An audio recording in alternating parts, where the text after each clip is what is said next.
Y tal como se los habíamos anunciado al inicio del programa, ya se encuentra conmigo el licenciado Mauricio Rodríguez, analista, profesor universitario, sociólogo y una permanente fuente de consulta para los medios de comunicación salvadoreño. Pues hoy vamos a aprovechar estos minutos con él para dialogar sobre lo que habíamos anticipado al inicio, la Asamblea Legislativa de El Salvador, en una votación histórica, 57-3, autoriza la reelección indefinida en El Salvador y además incrementa el periodo gubernamental de 5 a 6 años. Sin embargo, como ya nos va a explicar el licenciado Rodríguez, hay una salvedad ahí de que el actual periodo presidencial se acortará para dar inicio al nuevo proceso y a la nueva dinámica constitucional. Licenciado, qué gusto saludarle una vez más y darle la bienvenida aquí al foro. Muchas gracias, Aldo. Para mí es un privilegio estar compartiendo con usted y sobre todo para los hermanos en el exterior que sé que están pendientes de su transmisión para que conozca realmente la verdadera cara de lo que está ocurriendo en El Salvador en este momento. Y ya se imaginará los comentarios por estos lados. Unos comparan ya a Bukele con Ortega y al sistema de gobierno en El Salvador, que se va a parecer al de Nicaragua y Venezuela. Y otros aquí en el país, por ejemplo, eh, cuestionan que los que ponían hoy de ejemplo a Bukele, si mantienen el mismo discurso. ¿Qué fue lo que pasó ayer en la Asamblea y esta iniciativa que plantea la reelección indefinida? Bueno, en primer lugar, hay que llamar las cosas por su nombre. Entendemos nosotros que hay personas, yo he estado siguiendo algunas páginas ahí que incluso no tienen nombre, pues uno puede entender que puede ser cualquier persona la que las escribe. Sin embargo, por el respeto que tiene la audiencia que ve su programa, yo digamos, a detallar algunas cosas. En primer lugar, en El Salvador es un país pobre, como cualquier país centroamericano y un país de renta media baja con las campañas electorales más caras de América Latina. Ese es un hecho importante. Cada proceso electoral le cuesta al país 157,8 millones de dólares. Eso es lo que cuesta al país. Ya podremos imaginar qué podemos hacer con 158 millones de dólares en proyectos de beneficio social. Aparte de eso, que si hay, digamos, un proceso de reelección, perdón, de segunda vuelta, hay que incrementarle 50 millones de dólares más. O sea, estamos pasando de 200 millones de dólares una elección. Entonces, la otra cosa que se tiene que dejar claro es de que acá los periodos, digamos, de elección de diputados, de alcaldes, son de 3 años. Y eso a Ujú. la larga también hace que estos países como el nuestro se mantengan en constante campaña electoral. El primer año los alcaldes lo ocupan para conocer y para denunciar al que se fue.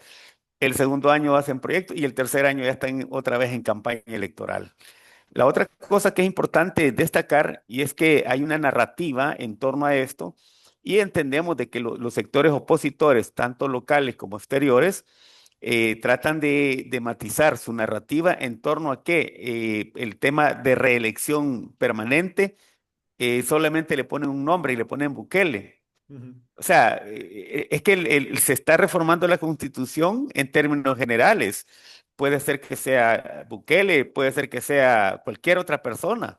O sea, no se está quitando piedras del camino para que sea el presidente Bukele el que continúe con la reelección. De hecho, él no ha dado un posicionamiento al respecto. Ahora bien, es importante dejar en claro de que las reformas, en primer lugar, tienen que ver con un tema de ahorro económico para el país y dos, con un tema de modernización de las actuaciones del Estado Ujú. en función de la efectividad del gobierno.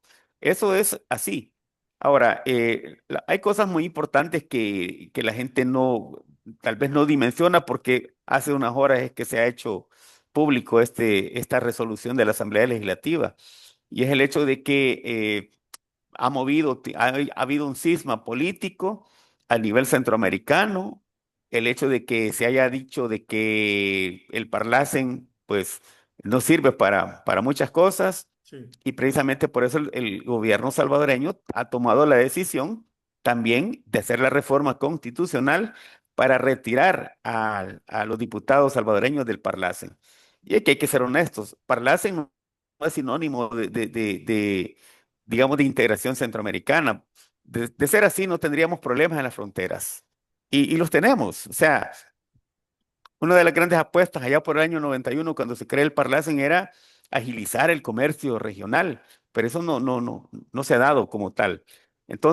Entonces fue necesario hacer esa reforma constitucional en el tema del retiro de los diputados salvadoreños del Parlacen, precisamente por eso. Y también se pide, ya eso ya es una decisión de quienes quedan ahí, de poder disolver el Parlacen, pero es una decisión que ya no le compete a El Salvador, De pero acuerdo. queda en el tintero. Y, Por ahí y, un poco. y ya voy a ir porque ese tema del Parlacén también me interesa. Aquí, igual que usted, yo pienso que ese es un elefante regional más, un refugio de personas también que muy poco le representan al país. Pero ya voy a llegar a ese tema.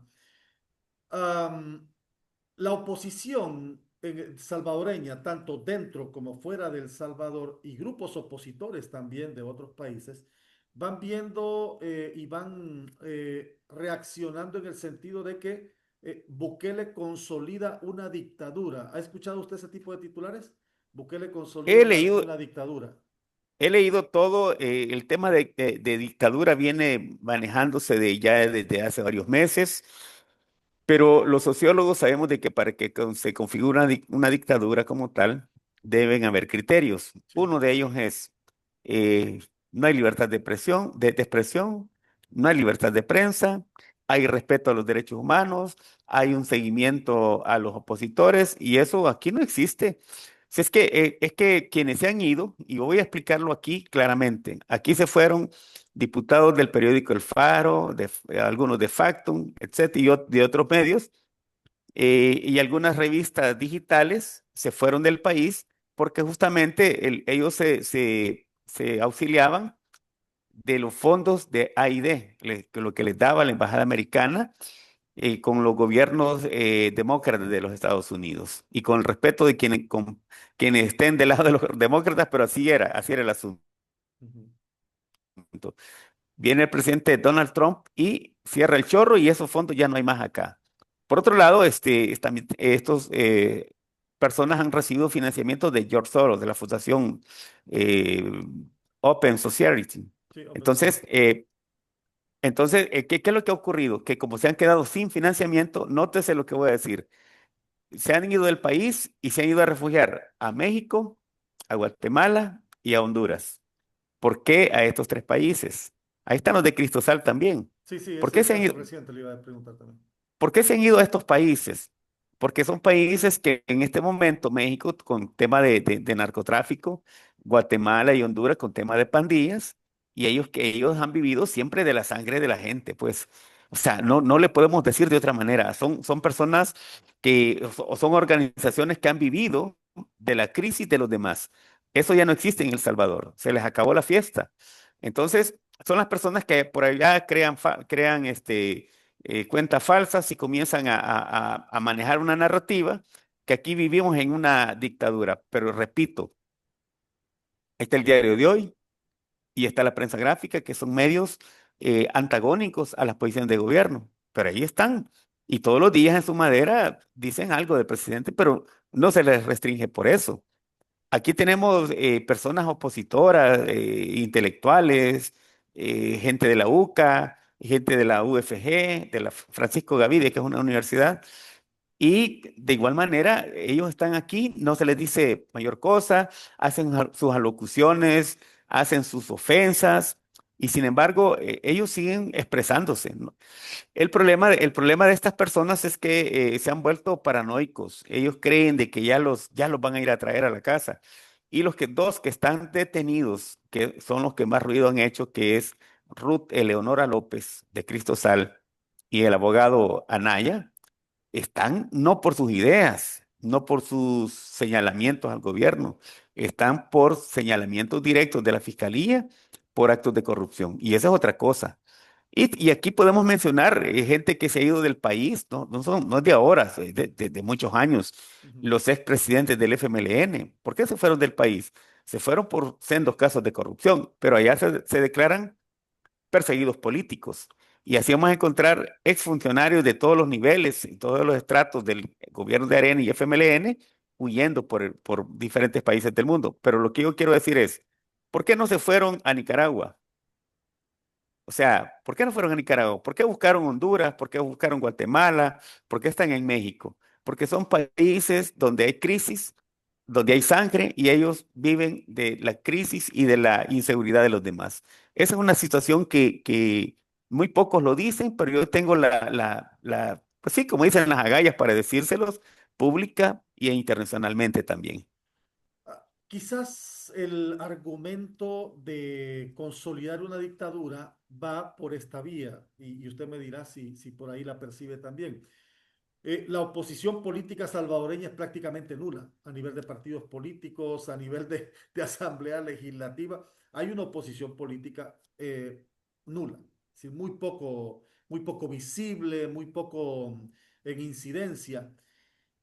Y cuestionan algunos sectores que el poder absoluto puede tender a corromper autoridades y que es necesario mejor hacer los saltos, de repente tal vez una segunda reelección, pero dejarla como indefinida en un momento en el que El Salvador prácticamente el partido de Nuevas Ideas no tiene ninguna oposición y tiene una popularidad que se mantiene en niveles de 90%, podría ser contraproducente en el futuro. Por ahí lo plantean algunos sectores. Sí, lo que pasa es que ellos personalizan todo y el presidente de Bukele no ha dicho nada. O sea, la narrativa de ellos es y el temor de ellos es que Bukele decida continuar siendo presidente o que su familia. Sin embargo, eso públicamente no se tiene claridad de ello. Pero eso es cuestión El, de el- tiempo, ¿verdad? Eso es cuestión de tiempo. pues no lo sabemos, vea, o sea, como los analistas no tenemos una bolita de Claro, cristal, claro, claro. podemos hacer una proyección de lo Una que pudiese proyección. ocurrir. Sin embargo, lo que sí es cierto es de que la reelección indefinida, no estamos hablando de Bukele, puede ser Juan Pérez si quieren, puede ser cualquiera. Sí, puede Y es que aparecer otro y que resulte también igual o es mejor. que el problema que ha tenido El Salvador es que cuando yo fui, porque quiero decirlo, yo fui diputado, había que presentar una solicitud de reforma constitucional en esta legislatura, presentada con 10 firmas y ratificada en la siguiente legislatura. ¿Qué tal si ya no tenían los votos? No funcionaba. Entonces, ahora se han hecho procesos expeditos, de modo tal que la situación del país pueda ir avanzando. Ahora, el tema de la reelección eh, es algo que ha estado en la boca de la gente, de analistas, a favor, en contra, de todo el mundo, pero nadie en este momento, ni el presidente mismo ha dicho, me lanzo por una tercera. Si se tira, pues esa es decisión de él. No obstante, Y dependerá la de la última gente, ¿verdad? encuesta, Y dependerá de la gente. sí, pero yo quiero decir algo, la última encuesta de la UCA, que es antagónica al gobierno, dijo que la gente pedía, ahí hablaban de un 70%. El 70% de la población pide digamos, una reelección del presidente. En ese momento que no había reforma constitucional. Y la otra cosa que quiero decir es que estas reformas constitucionales no es un hecho antojadizo que ahorita se nos ocurre, Ujú. presentémosla. No, no, no. Esto viene a partir de una mesa de reformas constitucionales que se creó en el año 2021, que la lideró el vicepresidente actual, Félix Ulloa Hijo. Creó una comisión ad hoc de notables, le llamaban ahí, personas muy especialistas en temas constitucionales, y crearon un documento que conlleva 216, si no mal recuerdo, reformas a la Constitución. Entre ellas, eliminar los fondos de las alcaldías, el FODES, eliminar la deuda política, reducir de 262 municipios a 44, Correcto. reducir de 84 diputados a 60, y así ha venido caminando. Ah, reducir la deuda política. Ese es el otro punto que tiene amarrado y atado de pies y manos a los grupos opositores en este país, los partidos particularmente de la oposición, como el caso de Arena, Arena y FMLN, eso. que son los más representativos dentro de los grupos opositores, aunque aclaramos que el FMLN, aunque hace ruido, pero no tiene funcionarios, solamente tiene una diputada en el Parlacen todavía. Ujú, Eso es ujú. todo lo que tiene. Las reformas en concreto, en la forma de gobierno, si me ayuda a resumirlas, la reelección indefinida, ¿verdad?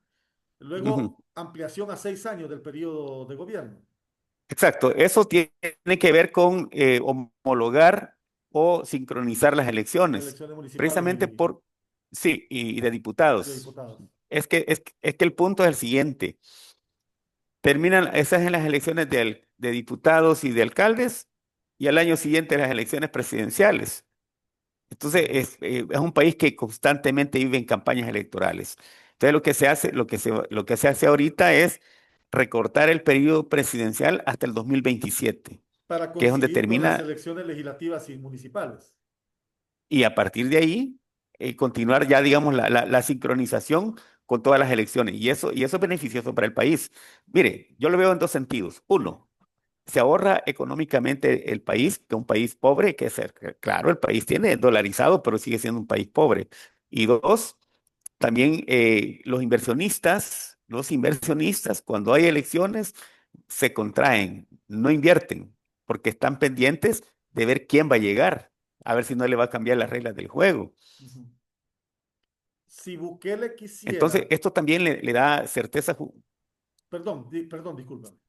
No, no, o sea, lo que le decía es de que le da certeza jurídica a los empresarios de mantener sus inversiones, que no les van a cambiar las reglas del juego. Esa es la ventaja. Las elecciones entonces serán, el periodo presidencial termina, deberá iniciar el nuevo periodo presidencial bajo esta nueva modalidad en junio de 2027, ¿verdad? Exactamente, así Ok. es. Si en una eventual decisión el presidente Nayib Bukele, como así lo pronostican diversos sectores, quisiera postularse a un nuevo periodo, él debería de renunciar en diciembre de 2026. 6 meses antes de las elecciones para dedicarse de lleno a eso. Sí, A así eso. es. Eso es correcto. Ok. Eso se mantiene. Ujú. Esa parte se mantiene. Y la otra reforma, además de esta, entiendo, se me escapa, o se trató la evaluación del medio término o no se contempla todavía. ¿Medio término en qué sentido? No, En esa el parte sentido no. de evaluar la gestión gubernamental y revocar un Mm, mandato presidencial. Eso todavía no. no, no, eso no. Eso todavía es, digamos, en este momento ha sido una reforma muy puntual Ujú. que va establecida en los términos de sincronizar las elecciones. Nada más que eso, así. En, Llevarlas a la par. en este momento hay algún candidato o candidata de la oposición que tenga un crecimiento en popularidad, por ejemplo. Sí, hay una candidata, bueno, si ella se ha autodenominado candidata, es la señora Claudia Ortiz Ujú. del partido Vamos, pero solamente tiene el 0,2% de aprobación en las encuestas. Eso es lo que hay dentro de los grupos opositores. Por parte del FMLN, Manuel El Chino Flores ya fue candidato, no le fue muy bien.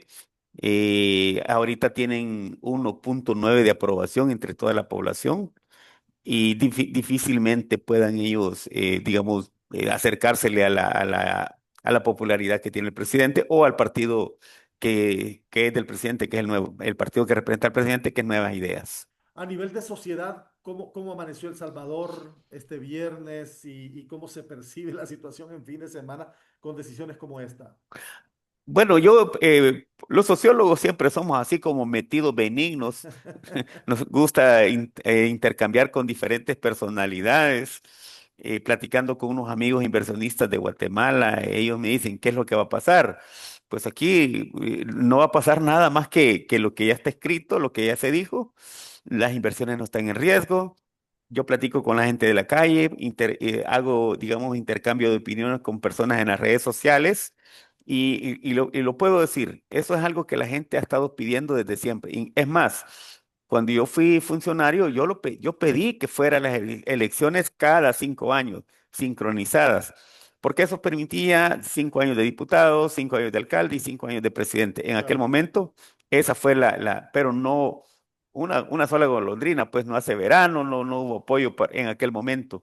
Ahora es retomado por este presidente impulsar este tipo de reformas que a la larga modernizan el Estado y las acciones del gobierno, genera certeza jurídica para la inversión, porque entiendo yo de que hay, bueno, de hecho El Salvador ahorita es receptor de mucha, pero mucha inversión fuerte acá, y eso creo que todos los salvadoreños nos damos cuenta de ello. Hay un sector que ha crecido demasiado, es el sector de la construcción, que son los que están, eh, digamos, haciendo las inversiones a gran escala y eso, lo que busca esos inversionistas es que el presidente respete las reglas del juego tal y cual como fueron concebidas al momento de ingresar al país a hacer sus inversiones. A partir del 2027, entonces, la segunda vuelta también ya no existe en El Salvador. No existe por lo que dije al principio. Sí. Son 159.7 millones de dólares que cuesta una elección. Y si por X o Y motivos no se alcanzó el 50% más uno, entonces había que repetir las elecciones, en otras Sí, a palabras, segunda vuelta. y a segunda vuelta y una inyección financiera al Tribunal Supremo Electoral de 50 millones de dólares. O sea, eso es demasiado para un país como el nuestro. Entonces, eh, países como Estados Unidos no tienen segunda vuelta. México no tiene conseguido la segunda vuelta. No sé en Honduras cómo lo manejan, No, no, aquí es pero igual. La mitad más uno o el que hace el fraude. va. Entonces, aquí en El Salvador lo que se busca es celeridad en todos los procesos y las elecciones no son, digamos, la excepción en el concierto de cosas que están haciendo.